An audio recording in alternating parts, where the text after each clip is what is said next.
L'élection présidentielle prévue pour le 12 avril 2026 s'annonce comme un tournant majeur de la vie politique béninoise.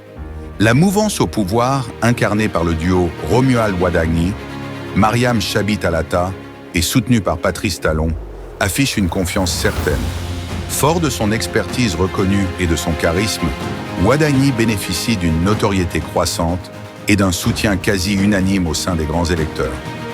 La mouvance met en avant le bilan du régime en place tout en cherchant à élargir sa base par des alliances stratégiques.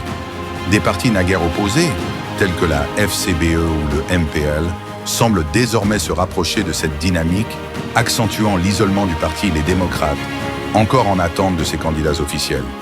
Dans le même temps, la mouvance s'efforce de rallier des figures politiques influentes, comme l'ancien président Nicéphore Soglo ou Ousmane Batoko, pour renforcer sa légitimité et sa popularité.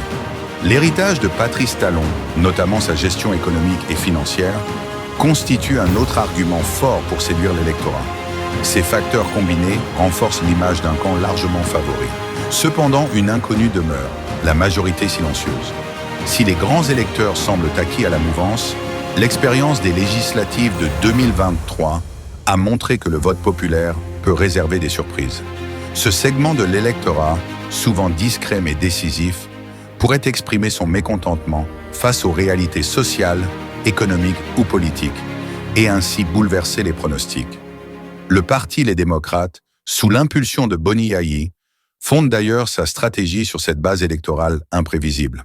Ainsi, malgré la confiance affichée par la mouvance et son avance apparente, le paysage électoral reste incertain. Entre l'adhésion à un bilan et le risque d'une contestation silencieuse, tout pourrait se jouer le soir du 12 avril 2026.